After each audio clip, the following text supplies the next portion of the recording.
কটা জিনিস কি কিনেছি চলো তোমাদেরকে দেখাই। কিন্তু আমাকে না একটু রোগা হতে হবে। দেখো দেখো ক্যামেরার মধ্যে জামাটাকে ফেলে দিল। আমাকে না একটু রোগা হতে হবে বন্ধুরা, অনেকটা না আমি হেলদি হয়ে গেছি, মানে যেটাকে বলে এই মুটু হয়ে গেছি। দেখো এগুলো সব কি মোটা হয়ে গেছে, অনেকটা আমি মুটু মুটু হয়ে গেছি গো সোনারা। তার জন্য আমি নিয়ে এসেছি অনেক অনেক ফল, ফল খাবো আর রোগা হবো। হ্যাঁ শুয়ে আছি, শুয়ে থাকি, পরে আমি 8টার দিকে বেরোবো, এখন আর বেরোবো না। আমার একটুখানি আরাম আমি বাড়িতে নিতে পারবো, আরাম আর নেবো না, কত কাজ আছে, কাজগুলো করবো। কেন কালকে আমার বাড়িতে একটা আলমারি আমি জানো এর আগে বুক করেছিলাম, তো আলমারিটা কালকে দেওয়ার ডেট আছে, শনিবারের দিন, শনিবারের দিন আসবে। কালকে শনিবার, মানে আজকে শনিবার, আজকে তোমরা ভিডিওটা দেখছো, তোমরা রবিবার দিনকে দেখতে পাবে আমার ঘরের আলমারিটা, ঠিক আছে? তো সেই আলমারিটা আসবে, তার জন্য শোকেস থেকে সব জিনিসগুলো বার করে করে রাখবো, রেখে জায়গাটা খালি করতে হবে। শোকেসটা বাইরে রাখবো, শোকেসটা যে কি করবো আমি ভেবে পাচ্ছি না।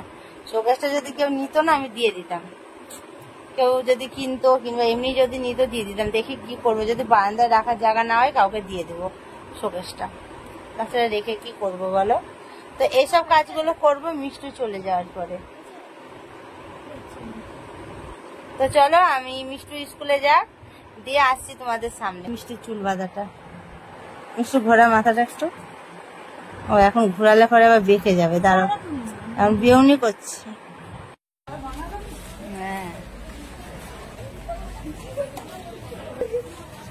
হ্যাঁ মাতু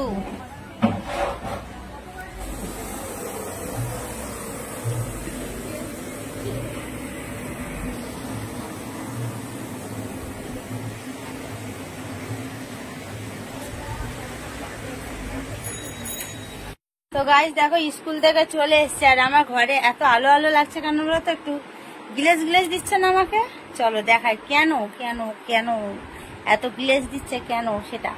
এই দেখো আমার মেয়ে এখন রিং লাইট চালিয়েছে, আর এই যে আমার হাউস কোট পরে নিয়েছে দেখো। আর আমি বাজারে গেছিলাম, বাজার মানে স্কুল গেছিলাম, স্কুল থেকে আসার সময়টা না কটা জিনিস কিনেছি আমি। কটা জিনিস কি কিনেছি চলো তোমাদেরকে দেখাই। কিন্তু আমাকে না একটু রোগা হতে হবে। দেখো দেখো ক্যামেরার মধ্যে জামাটাকে ফেলে দিল। আমাকে না একটু রোগা হতে হবে বন্ধুরা, অনেকটা না আমি হেলদি হয়ে গেছি, মানে যেটাকে বলে এই মুটু হয়ে গেছি। দেখো এগুলো সব কি মোটা হয়ে গেছে, অনেকটা আমি মুটু মুটু হয়ে গেছি গো সোনারা। তার জন্য আমি নিয়ে এসেছি অনেক অনেক ফল, ফল খাবো আর রোগা হবো। দাদা একটা কাটি, খাবি?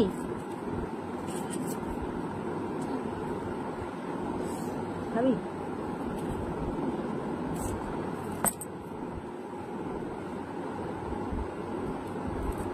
আমি না স্কুলে গেছিলাম, স্কুল থেকে আমি মিষ্টির জন্য কটা জিনিস নিয়ে এসেছি, চলো দেখাই।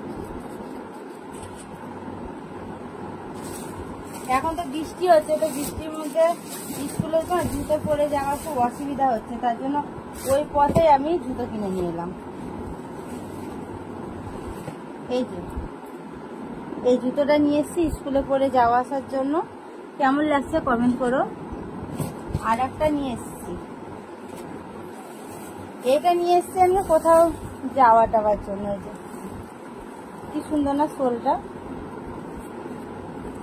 খুব সুন্দর লাগছে। আরো জুতো দুখানা জুতো কিনেছি, কৃষের মাকে একটা কিনে দিয়েছি, আর কৃষের বোনকে মানে আমার কাকিমাকে আর ওই বুনুকে কিনে দিয়েছি। আমার জন্য আমি কিছু নিই। তো চলো আমি আবার কিছুক্ষণ পর আসছি। আসার পরে আর তোমাদের সামনে আসা হয়নি সোনারা, এই মাত্র এলাম আবার। কেন বলো তো, কালকে ঘরে আলমারি আসবে তোমাদের তো বললাম তখন, তার জন্য আমি ঘরে শোকেস থেকে সব জিনিস বার করে কোথায় রেখেছি চলো তোমাদের দেখায়। মানে সেই 9টা থেকে রাত্রির 11টা পর্যন্ত ওইসবই কাজ করছিলাম, আর ওগুলো তোমাদের সামনে শেয়ার করিনি। কেন বলো তো, তার মধ্যে কারেন্ট চলে গেছিল, আর এখানে প্রচন্ড বৃষ্টি হচ্ছে, এত জল জমে গেছে, সকালে দেখাবো তোমাদের, কালকে ব্লগে দেখাবো। তো আলমারি থেকে সব জিনিস ফাঁকা করে নিয়েছি, এটা বাইরে বার করে দেবো। খাটের তলের অবস্থা দেখো, গোটা খাটের তল পুরো ভর্তি জিনিসে সব আলমারি থেকে বার করেছি। আর এখন আমরা খাবো মিক্স ফ্রাইড রাইস। আর এখানে আছে দেখো, এটা হলো চিকেনের কাটলেট, এটা হলো লোটে মাছের পকোড়া, এটাও চিকেনের কিছু একটা। আর এই যে দিনের বেলা করেছিলাম ইলিশ মাছ আছে, ইলিশ মাছ ভাপাও আছে, আর ভাত আছে। তো চলো আমরা খাওয়া দাওয়া গুলো করি। আর এই যে আমার মেয়েকে ডাকছি তখন দেখো না শুয়ে আছে। দেখো ওখানে কিছুটা আমার শাড়ি সব এখানেও রেখেছি, দেখো ভাঁজ করে করে। আলমারি দেওয়ার পরে এত আমার যে কাজের খিচিবিচি হবে বন্ধুরা, কি বলবো। ওই আলমারি গুছাতে গুছাতে আমার কালকে দিন চলে যাবে পুরো শেষ। তো চলো খাওয়া দাওয়াটা করি।